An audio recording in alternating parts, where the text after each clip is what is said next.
안녕하세요, 뽀라. 반갑습니다. 강원 김천전 구경하도록 하겠습니다. 또 보겠습니다. 일단 울산을 추격하는 두 팀이라서 이기는 팀이 확실히 선두권에서 경쟁을 할 수 있다. 이런 분위기에서 굉장히 좀 긴장감이 있었습니다. 이게 우승 경쟁의 추격도 있지만 아시아 챔피언스리그 엘리트 티켓이 2위까지 주어지는 상황. 네. 물론 뭐 지금 FA컵, 코리아컵 결과에 따라서 달라지는 부분이 있겠지만 어쨌든 네네. 2위를 차지하는 데 있어서 굉장히 중요한 부분이 되는 경기였기 때문에 양 팀 모두 굉장히 조심스럽게 경기 운영을 했어요. 네네. 강원도 평소보다는 조금 더 조용했었고 안정적으로. 했었고 결과적으로 양민혁의 한 방. 베스트죠, 베스트. 네, 후반 18분에 코너킥 상황에서 흘러나온 공을 그대로 잡아두지 않고 그대로 차내면서 득점을 했죠. 시즌 11호 골입니다.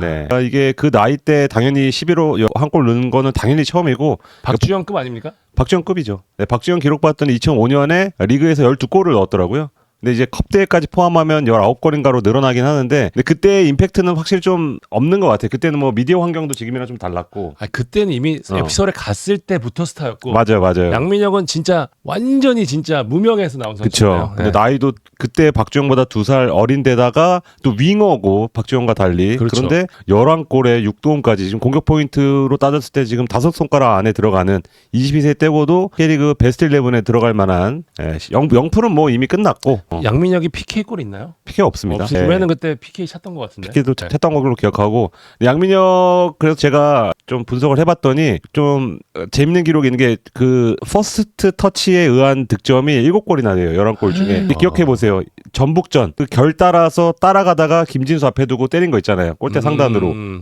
그런 골. 광주전은 뭐 드리블해서 넣은 골도 있고 제주전도 논스톱, 인천전도 패스 받아서 논스톱. 거의 다 논스톱 아니면 원터치야. 그 비비님 말대로 골로 가는 과정에 반박자 내지는 한 박자 빠르기 때문에 수비가 와봐 하는데 그냥 바로 때리는 거야. 그리고 대부분 다 골대 그 구석으로 차는 골이 많기 때문에 이거는 양민혁 선수가 100% 본인의 능력으로 의도하고 그런 뭐 담력과 그리고 발목의 빠따 힘 이런 게 여러 가지를 갖췄기 때문에 나올 수 있는 거라고 생각을 합니다. 그리고 중거리슛도 벌써 3골이에요. 대표팀 이번에 뽑힐까요? 나는 이승우 자리에 가지 않을까. 정상빈 그렇죠. 카드도 조금 뭐 만지작할 수 있지만 양민혁 선수는 다시 한번 보고 싶지 않을까 싶고요. 그럼으로 인해서 지금 한 2달 뒤에 토트넘으로 이제 들어갈 텐데 토트넘에서 만약 기회가 주어지고 만약 찬스가 왔을 때 나는 다른 선수가 아니라 양민혁이면 그래도 좀 기대해도 되지 않을까? 마이키 무어보다 낫나? 결정적은 그렇지. 그 뭐 몸의 움직임이나 측면에서 흔들어주고 이런 거는 무어도 굉장히 좋던데 근데 무어는 그렇게 찬스를 못 만드는 것 같고 양민혁은 찬스 한 2-3번 오면은 데뷔골 넣지 않을까 바로. 강원 우승하면 양민혁 MVP 갈 수 있지 않을까? 가면 좋죠. 강원 우승하면 그죠? 조심스럽죠. 네. 네. 근데 구단에서 이제 한 명을 추천을 해야 되니까 이 양민혁으로 할지 아니면 선배들 뭐 황문기 선배들이 있기 때문에 분위기를 좀 볼 것 같습니다.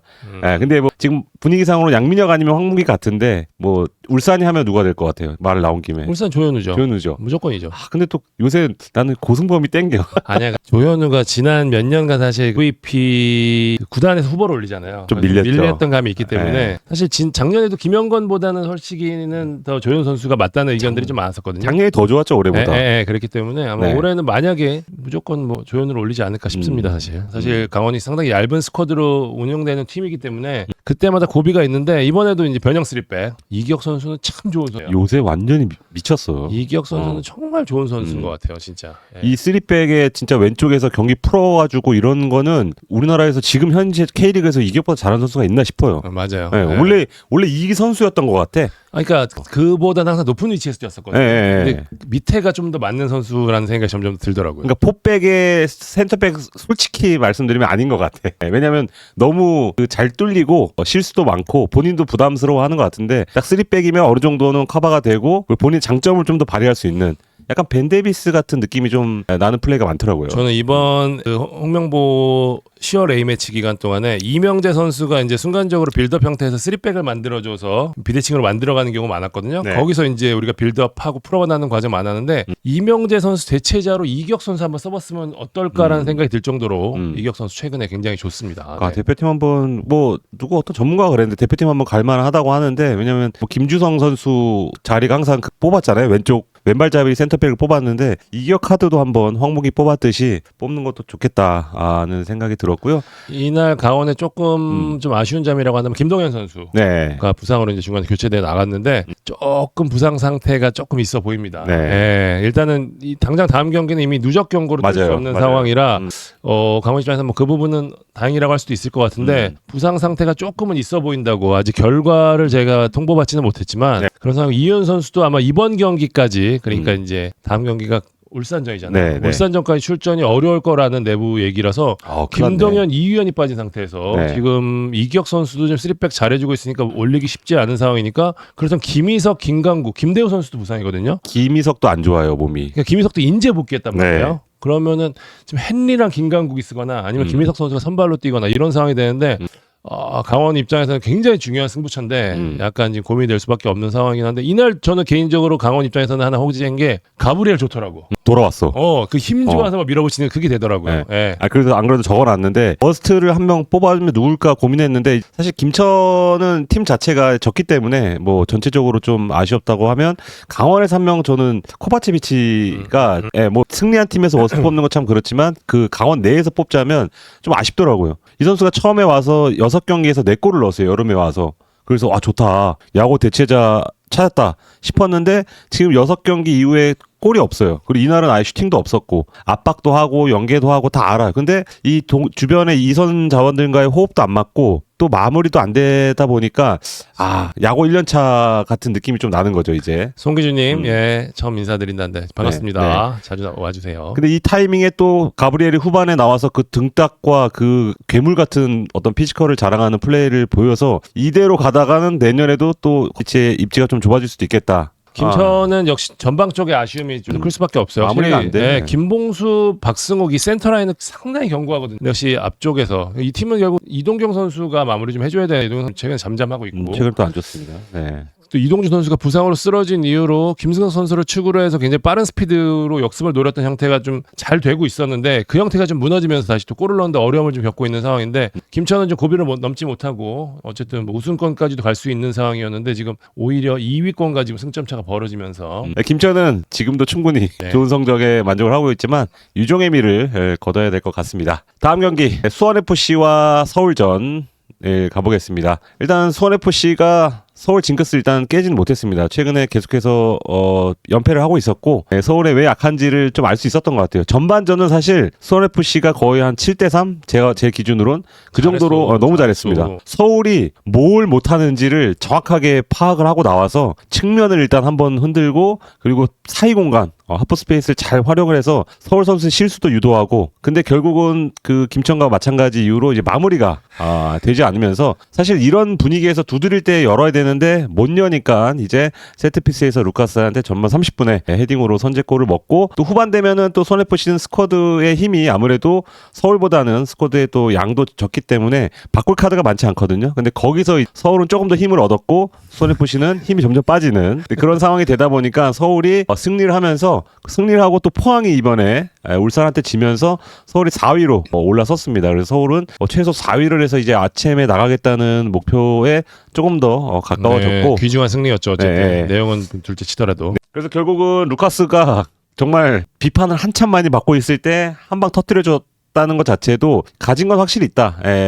그 루카스가 지금 2호 골로 아마 기억하는데 첫 번째 골도 귀중한 결승골이었고 그래서 루카스의 어떤 기여도를 알 수 있었던 그런 경기였습니다. 서울 질문을 주셨으니까 서울이 말씀드린 대로 외국인으로 수미랑 스트라이커 찾는데요. 수미는 뭐 이거 너무 뻔한 얘기긴 하지만 이탈로 같은 선수 제주에 그런 유형을 찾고 있는 것 같습니다. 뭔가 단순히 그냥 삼선을 지키만 선수가 아니고 앞으로 쭉쭉 나갈 수 있는 그런 유형을 찾는 것 같고 스트라이커는 제카 같은 유형을 좀 찾는다고 합니다. 그러니까 마찬가지로 좀 많이 움직일 수 있는 뭔가 김기동 감독의 의도를 알 수 있겠죠.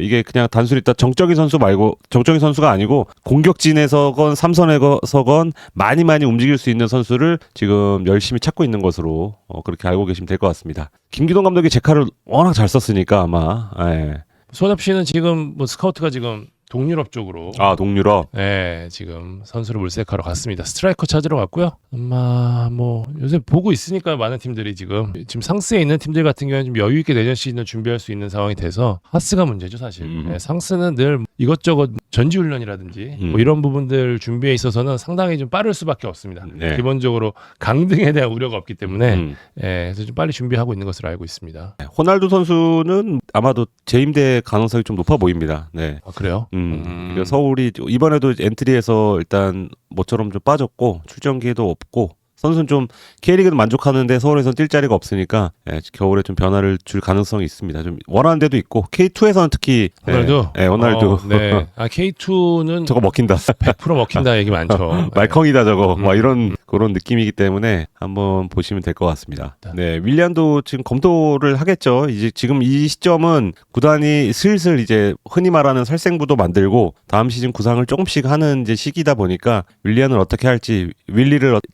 일류첸코를 어떻게 할지 그런 부분을 조금 고민할 것 같습니다. 아직까지 뭐 뚜렷하게 나가라 한 거는 없는 걸로 알고 있습니다.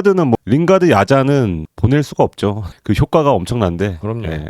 다음은 27일 일요일 포항과 울산 동해안 더비로 가보겠습니다. 이 경기는 결정력의 차이 그리고 경험의 차이를 좀 느낄 수 있었습니다. 라인업만 봐도 그래도 울산은 뭔가 좀 어떤 승리에 대한 강한 의지로 전반부터 베스트를 좀 내보냈다면 포항은 젊은 선수 강현재라던가 윤민호라던가 이렇게 좀 젊은 선수를 앞세워서 일단은 전반은 잘 버티고 후반에 뭔가 승부를 보려는 계획이었던 것 같습니다. 근데 전반에 결정적인 찬스가 한번 왔습니다. 윤민호 선수 31분인가 30분에 이 정재희가 측면에서 완벽하게 크로스를 찔러준 거를 윤민호가 1대1 찬스가 있었어요. 근데 그거를 발에 제대로 못 갖다 대면서 놓쳤죠. 근데 울산 같은 팀한테는 그게 어떤 굉장히 좀 안 좋은 게 바로 이어지는 상황에서는 좀 언제든지 실점을 할 수 있다는 그런 생각으로 조금 더 단단하게 그러니까 옵사였어도 뭔가 넣어서 분위기를 만드는 게 중요했는데 그 다음에 바로 이어진 공격에서 고승범한테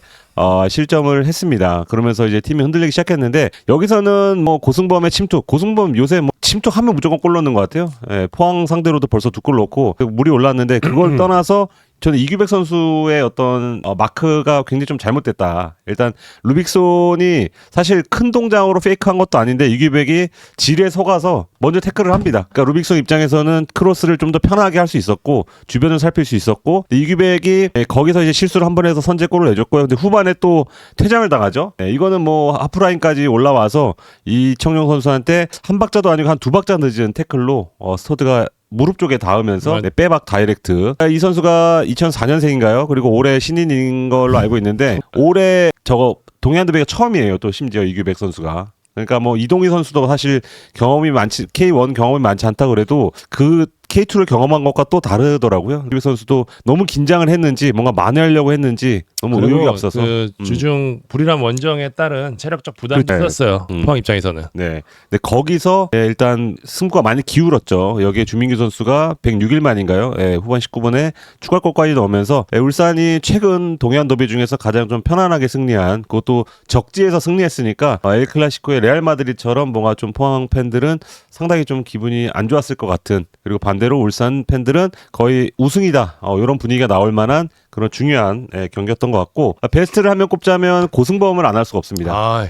그러니까 조현우도 이날 적재적소에서 선방을 잘했지만 참 이 삼성까지 내려와서 꾸준히를 좀 많이 하는 이미지가 있었잖아요. 올해 그렇게 활동을 했고 그 역할을 굉장히 잘했는데 지금 9월 강원전 그리고 10월 김천전 그리고 이날 포항전 이렇게 3경기에서 지금 MOM을 받았어요. 하나같이 이 순위 싸움을 하는 팀들이에요. 그러니까 하스와의 경기 이런 것보다는 오히려 강팀 강의 모습을 좀 보여주면서 그리고 포항 상대로도 2골을 넣고 약간 울산이 3연패를 하는 데 있어서 저는 그 기여도가 최근 들어서는 조현우만큼의 어떤 기여도가 굉장히 높다. 이하오님도 그렇게 말씀하시네요. 황군 전술에서 고승범이 황태자다. 올라가서 마무리까지 하는 거 보니까 정말 로드리가 생각날 정도의 어떤 그런 굉장히 모습을 보이는데 이날 평점이 8.0점이었어요. 고승범이. 찾아보니까 울산 와서는 개인 최고 평점이고 수원 시절 2021년인가 그때로 돌아가야 돼요. 그러니까 본인도 아마 한 3년 만에 거의 가장 좋은 경기를 펼쳤다. 루빅손도 칭찬해달래요. 아, 루빅손도 좋았죠. 그 자리는 루빅손 자리예요.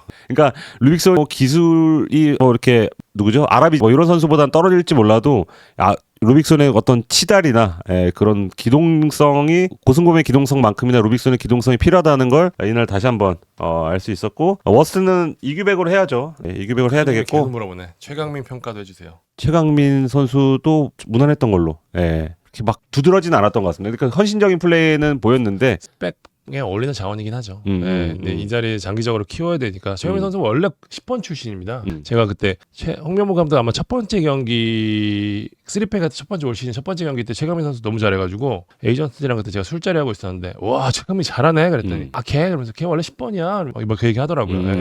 그게 기억이 납니다. 그러니까 네. 공 잘 차는 선수가 어디 나도 잘해. 맞아요. 왜냐하면 제가 자주 얘기 드리는데 우리나라 예전 최영건 선수 이런 선수들 보면은 풀백 자리 원래 고등학교 때 중학교 때 10번 받던 선수들 상당히 많아요. 네. 그러니까 그 자리에서 영리하게 나간 타이밍이나 뭐 내려서는 타이밍 이런 거 잘 고른다는 뜻이니까 어쨌든 이날 누구야 울산의 가장 큰 성과는 역시 주민규 선수의 골이 아니겠습니다. 지금 야고 선수의 컨디션이 지금 상당히 안 좋거든요. 몸 상태도 조금 안 좋고 이날 빠졌죠. 네. 아마 다음 경기까지 출전이 좀 불투명하다고 내부에서 얘기를 들었는데 주민규 선수가 터지지 않으면 울산 입장에서 상당히 어려운 경기를 할 수밖에 없는 그런 상황 속에서 어쨌든 득점포를 넣었기 때문에 지금 이제 살아날 수 있는 전기 역시 울산은 주민규가 넣어줘야지 아무래도 득점력 좀 나아질 수 있기 때문에 근데 주민규로 빙의를 해보면 되게 힘들 것 같아.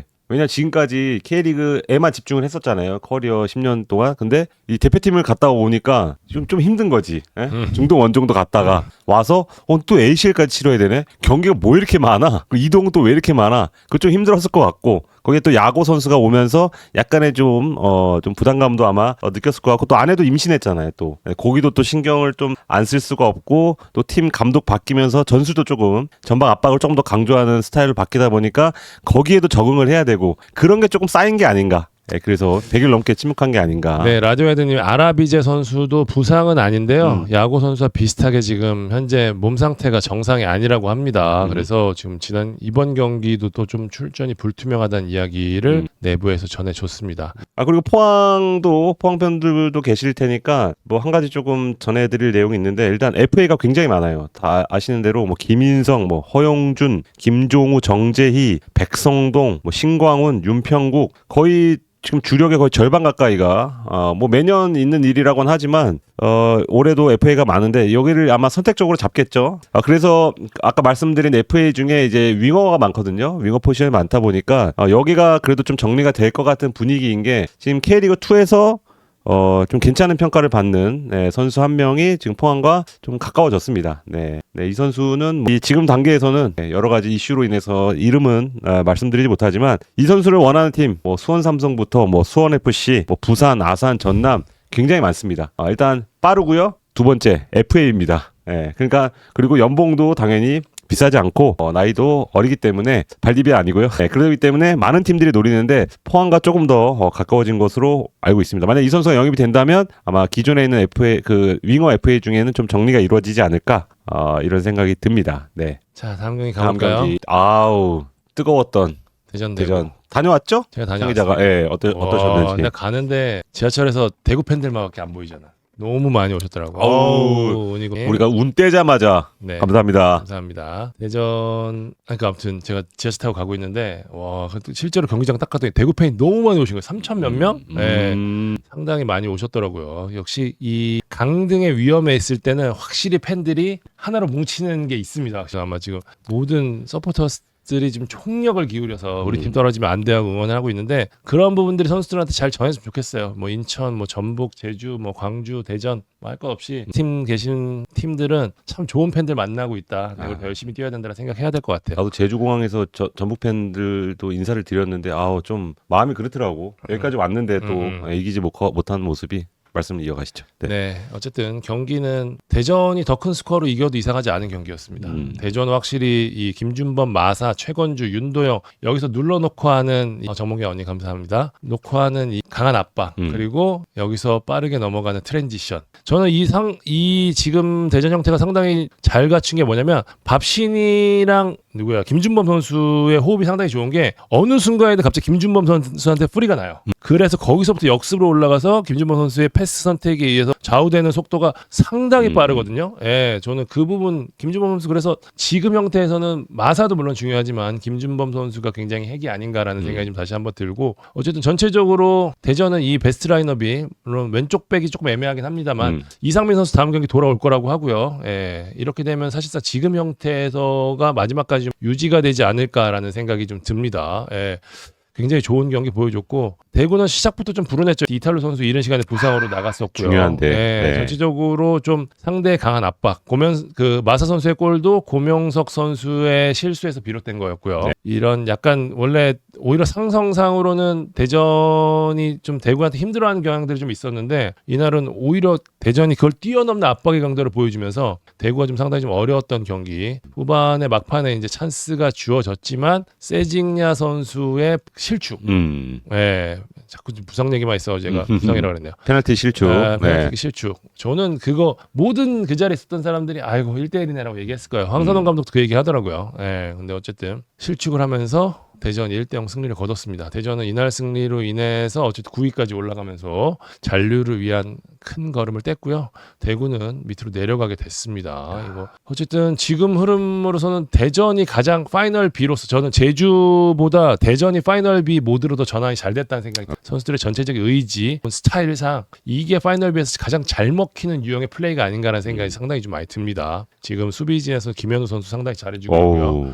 예, 이순민 선수가 또 워낙 중원에서 잘해주고 있기 때문에 중원이 너무 좋아. 마사는 계약 기간이 많이 남았죠. 예, 계약이 남았습니다. 잔류하네 안 하네랑은 지금 상관이 없는 얘기예요. 예. 네, 지금 황리케 감독이 지금 엔리케 감독한테 보여주는 것 같아요.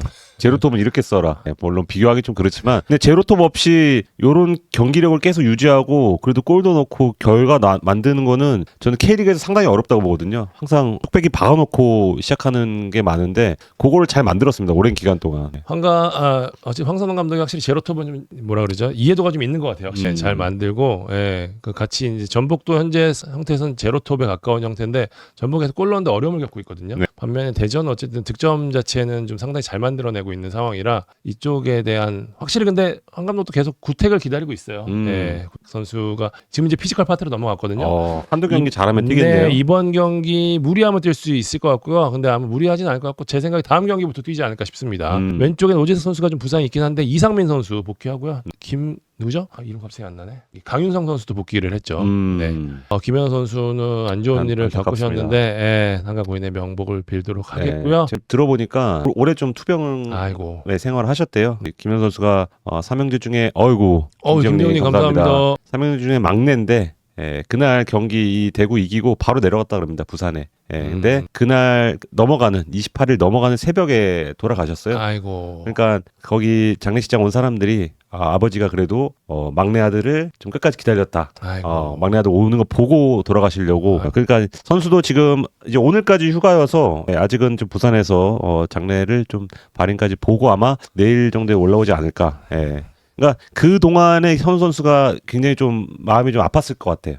저도 건너 들어보니까 해외 생활도 많이 했잖아요. 울산에서 일단은 오랫동안 생활했고 그리고 크로아티아 갔다가 와서 또 못 뛰는 시간도 있었고 그런 와중에도 좀 가족을 좀 잘 챙긴 효자였다고 그렇게 알고 있고 또 약간 발목 쪽도 약간 조금 안 좋아갖고 이번 주말은 모르겠습니다. 주말까지는 그래도 이 부친상 때문에 쉬게 하지는 않을 것 같은데 뭐 봐야죠. 부상이라면 또 얘기가 다르니까. 대체로 이런 상황에 짚고 나면 더 열심히 잘 뛰더라고요. 선수들이 그렇게 아픔을 이겨내는 경우들이 많아서 지켜봐야 될 것 같습니다. 김명민 선수도 빙부상을 당했는데 혹시라도 김현우 선수가 나오지 못할 경우에 아론 선수가 지금 연습 경기까지 소화할 정도로 몸 상태가 올라왔습니다.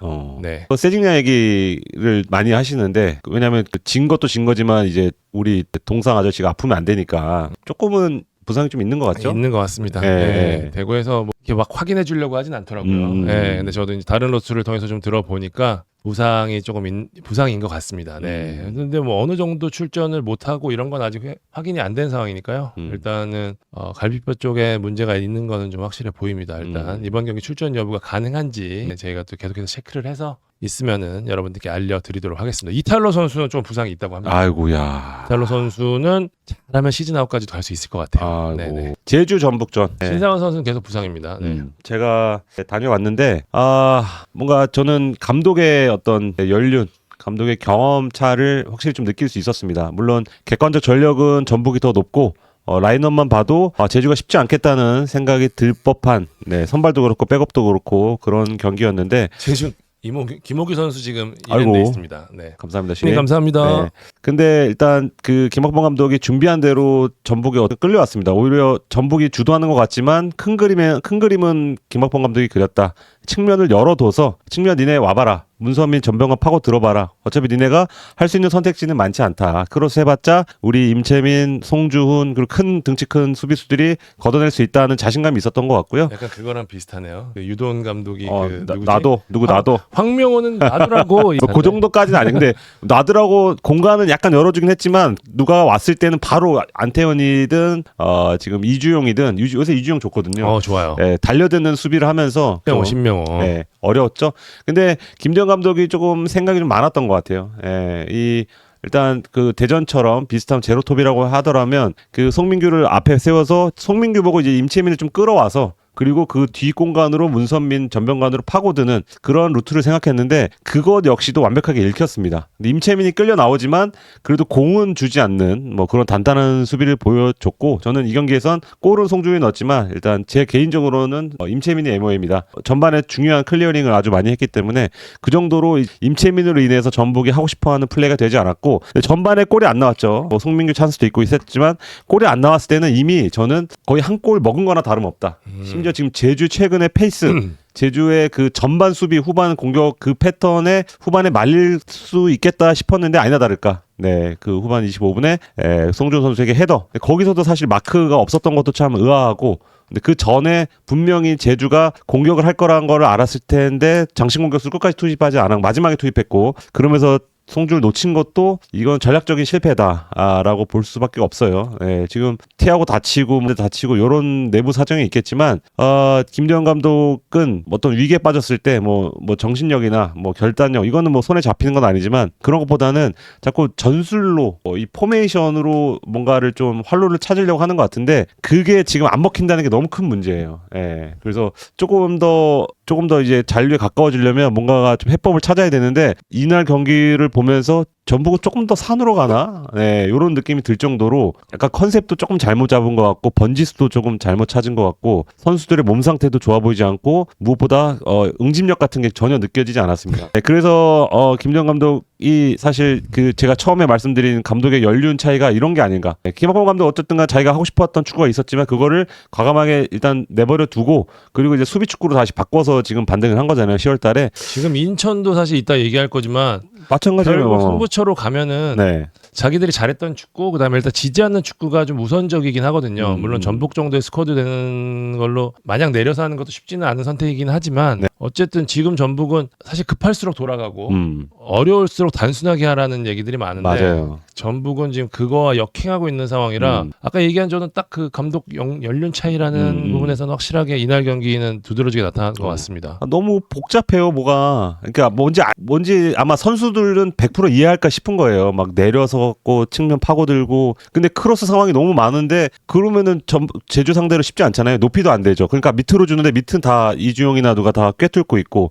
그러니까 이 손바닥 위에서 노는 거죠. 공격은 전북이 하지만 그거를 경기 중간에도 뭔가를 교체를 통해서 이른 교체나 이런 변화 카드로 만들지 못했다는 것도 패착이었던 것 같아요. 그러니까 어떻게든 전반에 뭔가 골을 넣지 못하더라도 어떤 좀 그 가능성을 살펴야 되는데 후반에 그대로 했다는 것도 초보 감독의 한계 말씀하신 대로 나온 것 같고요. 그리고 이 창 기자도 담당이다 보니까 여러 가지 얘기를 듣겠지만 전북이 도대체 뭐가 문제냐.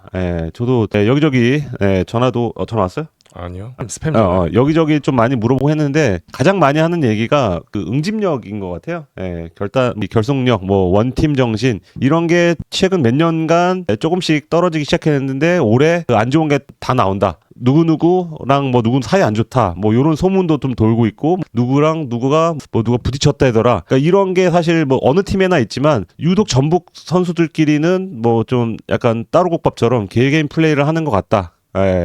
근데 그런 얘기를 듣고 이번 경기를 봤더니 또 좀 그런 느낌도 좀 받았고, 예, 왜냐하면 패스 연결이 저렇게 안 될 수가 있나, 저런 좋은 선수들이 그런 딱 상황에 좀 맞아 떨어지더라고요. 그리고 짜증내는 선수들도 굉장히 좀 경기 중에 탓하는 선수들도 많았고, 그래서 아까 말씀하는 게 제가 산으로 조금 가는 것 같다고 한 게, 예, 이게 다 같이 산 가려면 다 같이 가야 되는데 인천처럼, 근데 그런 느낌이 좀 안 나서 제가 마지막 간 게 아마 전북이 제주 이겼을 때요. 하필 제주, 그러니까 하필이 그 공교롭게도 제주전이었는데 그때도 홈에서 2대1로 이긴 경기였는데, 그때보다도 지금 오히려 더 경기력도 그렇고 선수들 컨디션도 그렇고 응집력도 보이지 않기 때문에, 야, 이거 어떻게 풀어갈지. 근데 또 남은 3경기에서 만약 김도현 감독이 또 전술로 풀으려고 한다? 그 뭐 수비 축구를 강권하거나 뭐 수비 축구가 좋다 얘기하는 건 절대 아니에요. 저는 그런 건 아닌데, 이 찾아야 된다. 전북이 잘하는 거를. 그 부분은 좀 얘기하고 싶어요. 어쨌든 저는 전북이 찬스를 만드는데 골이 안 들어가서 못 이기는 거다. 골이 안 들어가는 이유가 뭘까라고 했었을 때 과연 그게 운만이냐라고 하면 저는 그건 아닌 것 같아요. 현재 상황에서 득점할 수 있는 유형의 선수가 많이 없는 거는 분명히 좀 맞습니다. 전북이. 예. 물론 지금 뭐 티아고 선수 그렇다고 나가기도 들어가기도, 이번에 티아고 선수 복귀할 가능성이 좀 있습니다. 네, 감독이 얘기했죠 또. 네. 네. 그런 상황인데 지금 어쨌든 송민규 선수, 이영재 선수를 앞에 두는, 혹은 김진규 선수를 앞에 두는 전술상 크로스를 그렇게 때리면 누가 골을 넣습니까? 사실 그런 부분들에 대한 약속이 좀 잘 안 돼 있는, 굉장히 세밀하다고 하는 광주 역시 득점을 굉장히 어려워하잖아요. 득점이라는 게 사실 그렇거든요. 예. 전문 공격수들이 그래서 비싼 거기도 하고. 근데 지금 형태에서는 사실 득점하기가 좀 상당히 어려운데, 지금 유일하게 득점을 해줄 수 있는 이영희 선수가 사실 이승우 선수거든요. 맞아요. 이승우 선수가 지금 기용이 되지 않고 있는 상황이고, 제가 봐도 자리 들어가기 어려운데, 이승우 선수 제가 그 얘기 되게 많이 드리는데, 김도균 감독이 이승우 선수 처음에 수원 FC 데리고 갔을 때 제가 그 얘기 했었어요. 감독님이 이승우 올려 그러는데 어떻게 생각하니? 그래가지고 저는 그 얘기 했었어요. 이승우 선수는 뛰어도 문제 안 뛰어도 문제라고. 그 부분이 많을 거다. 저는 전북에서도 똑같아요. 그러니까 이승우 선수가 지금 어떤 형태인지 모르겠다, 어떤 이유인지 뭐 아무도 100%는 모르지만 내부밖에 모르겠죠. 이 선수가 어쨌든 못 뛴단 말이에요. 지금 왜 이승우 못 뛰냐라고 지금 기사들이 계속 나와요. 근데 이승우 뛰잖아요. 이제 그러면 이승우 왜 전반부터 후반에 뛰면 왜 전반부터 안 뛰었냐? 뭐 이 얘기 또 나오고. 스타니까 뭐 계속해서 이제 그런 얘기가 나와요. 이제 그게 전체적으로 팀 분위기에는 분명히 영향을 미치는 사실이거든요. 네. 예. 이승우 선수 역시 내가 왜 못 뛰느냐, 혹은 뭐 가까운 사람이랑 그런 얘기도 할 수 있고, 나 왜 못 뛸까, 뭐 이런 얘기 하다 보면 이제 뭐 여러 얘기 나오고, 이런 것들이 팀 전체적으로 영향을 미칠 수밖에 없는데, 그렇게 비싼 선수를 사놓고 안 쓴다는 것 자체가 사실 좀 팀 케미에서는 사실 말이 안 되는 부분이 있거든요. 여러분들도 아시겠지만 대표팀만 하더라도 핵심 선수들은 썩 좋지 않아도 뛰겨요. 예, 그 선수들이 벤치에 앉는 것보다 훨씬 영향이 덜 가기 때문이거든요. 사실 그게. 이승우는 그 체지방 이슈가 조금 있는 것 같아요. 예, 제가 전에 듣기로는 체지방이 20%가 올랐다. 네. 그래서 아마 김도현 감독이 적극적으로 활용하지 않는 게 아닌가, 이런 추측을 한번 해봤습니다. 네. 인천과 광주전입니다. 네, 참 1대0이 맞네요. 그러니까요. 다 홈팀이었고. 인천은 이날 3백으로 다시 전환을 했죠. 지난 경기부터. 네, 그 최영 감독이 이제 부임하고 나서 이제 계속해서 포백, 그리고 이제 좀 점유하는 축구 위주로 갔었는데, 이제 예전에 좀 잘했던 형태로 이제 변화를 줬는데, 그게 어쨌든 광주를 상대로 잘 먹혔습니다. 예, 광주를 상대로 점유율이 30대 70.